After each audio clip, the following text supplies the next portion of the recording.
My name is Steven. I'm almost 26 years old. Still pretty young if you think about it long enough. Took me 5 years to figure out college. Even with my degree, I've still got a lot to learn. I'm living at home with my parents now. I try not to take it for granted, but things are working out alright.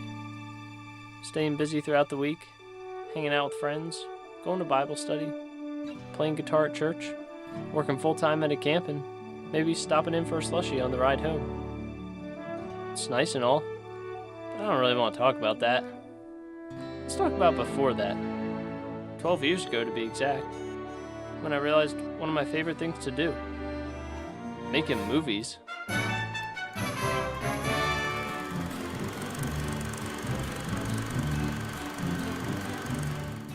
I still remember the first movie my friends and I had ever made. We didn't even have a video camera. Cody just let us use the webcam on his new MacBook. Then for the soundtrack, we used a couple ringtones from Corey's cell phone. Our props were a bike, a Razor scooter, and my neighbor's crotch rocket. I quickly learned my acting skills were pretty far from stellar. I always ad-libbed the worst lines, and for whatever reason could not stop looking at the camera. From there, we tried making our own fighting show. The Ultimate Basement Fighting Championship. A mouthful, right? The bigger problem was none of us had ever taken a martial arts lesson before in our lives. Our mouth punching sound effects were just about as entertaining as the 2019 Super Bowl. But hey, everyone likes kung fu fighting. Grab yourself a fancy cloak, cover your face with a scarf, balance on top of a log, and you're set. The best I could do was a jump kick, so we just saved that for the ending and called it kung fu. After that, I'm not really sure how we came up with our ideas. Things like a ghost tissue in our house, a fatal game of hide and seek, a Christmas a cappella duo, hunting for a giant earthworm. Some pretty bizarre stuff. But that's what we did. We liked it. A lot.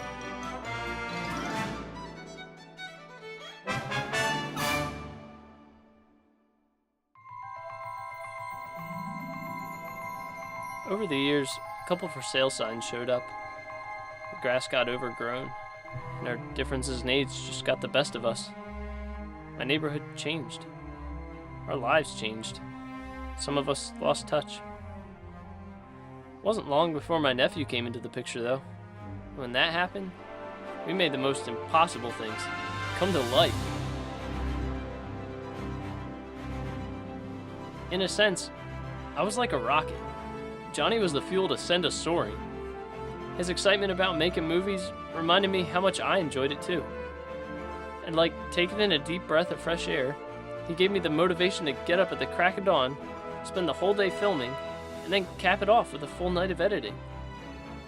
Together we outran a T-Rex in the backyard, got rescued by a local bush pilot who talked funny, we tracked down clues from a stolen medal, brought justice to criminals, hosted our own semi-annual Christmas show, even raced to stop a nuclear missile launch. Well, sort of. We haven't quite finished that movie yet. We will, though.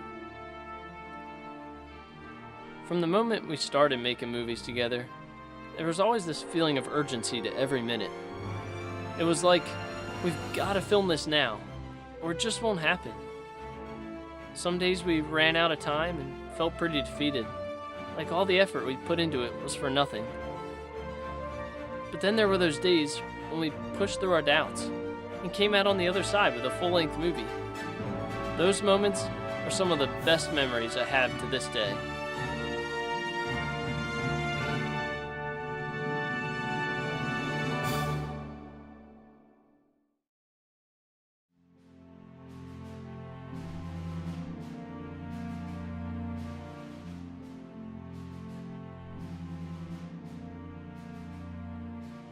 I've got this box in my closet where I've held on to some old drawing pads.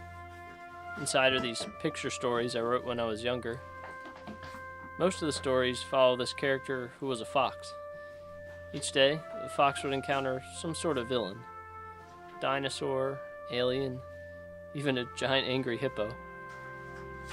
The fox would chase down the villain through some underground tunnel, across a lake, or over a castle wall, before having this final showdown. In the end, he always won the fight, and just returned home to his family. It's funny though, because the majority of the story is just the fox traveling through various places.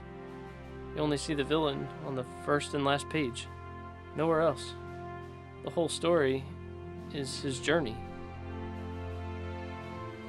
I like looking back on all the movies I've made so far, and all the people who I've made them with. So far, they're nothing spectacular. You won't see them on a Hollywood screen. But that doesn't really take away from their meaning. To me, at least. With each movie I've made, I've always learned how to do something better for the next one. It's probably one of the biggest reasons why I like making movies.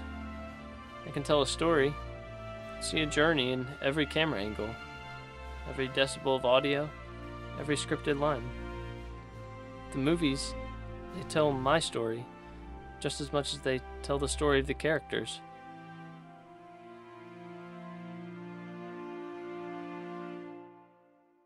I heard a quote from director J.J. Abrams once. He said, "I knew pretty instantly that this was the thing I wanted to do in my life. And I knew that if I wasn't lucky enough to make a living doing it now, I would still be doing it. I just wouldn't be doing it for my income. I would have my job, and I would be writing and making films." So that's what I'm gonna do. I'm gonna keep coming up with ideas.